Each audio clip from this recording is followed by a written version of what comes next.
Hello, Shankar ji से बात करो। हेलो भगवान सीताराम। हाँ कहिए जितेंद्र भाई। आपके लाने भगवान पिछले साल फोन लगाओ तो बताओ, आप सुनाई नहीं रहे हमारी कछु। अरे यार हम थोड़ी भूल गए। अच्छा ये तो बताइए कि आपको चाहिए कैसी है? हमें चाहिए टना। अच्छा हाँ अच्छा बताओ आप। बताएं? हाँ। तो लो सुनो। भगवान मोरी डीजे करे राकेश। शादी, उम्र बीत गई मोरी आदि, गुड़िया गई है खाल, गुड़िया गई है खाल। रानी मुखर्जी की जाने हैं अंधेरा बिना से धोई खाल, रानी मुखर्जी की जाने हैं अंधेरा बिना से धोई खाल। भगवान मोरी करे तो शादी, उम्र बीत गई मोरी आदि, गुड़िया गई है खाल, गुड़िया गई है खाल। हे रानी मुखर्जी सी जाने हैं अंधेरा बिना से धोई खाल। डीजे राकेश। रानी मुखर्जी सी जाने हैं अंधेरा बिना से धोई खाल।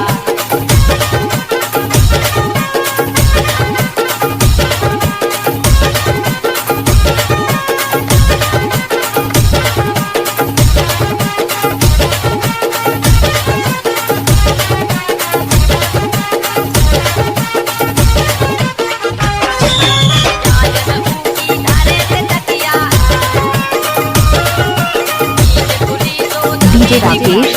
डीजे राकेश।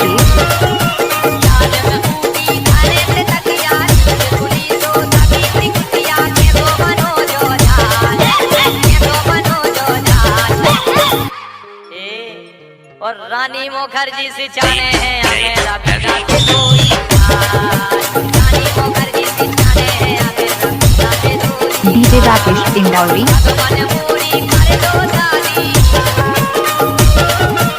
उम्र बची है मोरी आदि, गुड़िया गई है खाल, गुड़िया गई है खाल। क्या भौजी नैनों में झूल गई रे,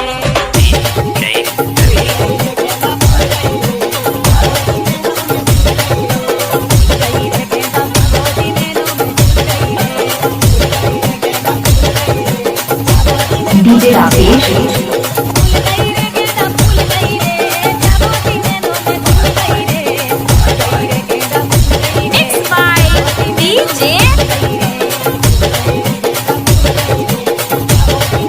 डीजे राकेश इंदौरी।